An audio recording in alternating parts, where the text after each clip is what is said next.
Hey guys, how's it going? So, this is month 3 using the Derma Roller for beard growth. So, how do you think it has been going this month?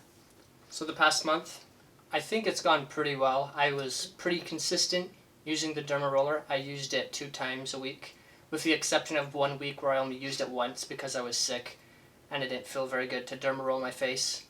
And to be honest though, I don't think I have any results as of yet using the Derma Roller. If you look at my face, and we'll show you the pictures, it doesn't look like there's any difference at all. There's a possibility that maybe some vellus hairs have come in, but honestly, I don't know, because I don't remember what my face felt like 3 months ago. Not entirely sure, but yeah. Yeah, and that's one thing we were talking about. We just weren't sure, like, is this, like, theoretically possible? So we were doing some research, and when you derma roll your skin, it's supposed to send more collagen and also keratin into the area where you derma roll. And both of those are 2 key components to hair growth.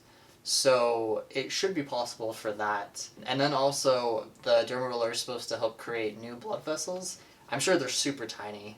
Obviously not the veins you'd see in your arms or anything, but that should help with increased blood flow. And then, I don't know if you've noticed, but I've tried the derma roller on my head. Whenever I do that, like, my veins start, like, pulsating in my head. So I can tell that, yes, there definitely is, like, increased blood flow. So with those 2 things, the collagen, keratin, and then also the increased blood flow, it should theoretically be possible, because it's kind of helping in 2 different ways. But to be fair, it all pretty much comes down to hormones.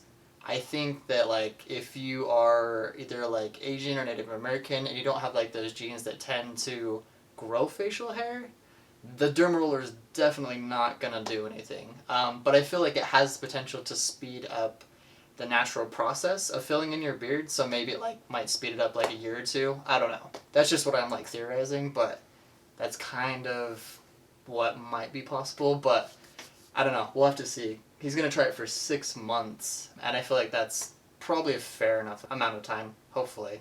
Yeah, and then also, I don't eat the most nutritious foods, and I haven't consistently for years. I'll go through phases where I eat pretty well and then not very well. And so I know that nutrition is an important part of beard growth too. Some people, they can really just eat Doritos all day and they get beards. And then other people, they could eat super, super healthy and then they won't. But, diet can play a factor into beard growth. And so maybe that's a part of the reason why I haven't seen any crazy results. Yeah. But again, I haven't been doing it that long as well either. So there's a lot of variables and things that are kind of just unknowns at this point.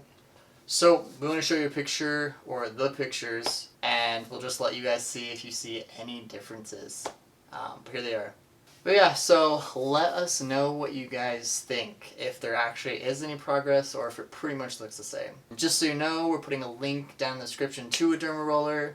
It's not just good for your beard, it's good for your skin, from pretty much anything from stretch marks to evening out your skin tone and just looking younger. So it's good for a ton of things, and in comparison to, like, using a cream over and over again, like, it's super cheap, so I feel like it's worth using and testing out. If nothing, if it doesn't work on your hair or your beard, great, it'll work on your skin. But yeah, I appreciate you guys checking out this video, and yeah, we'll see you guys next month. Have a good one.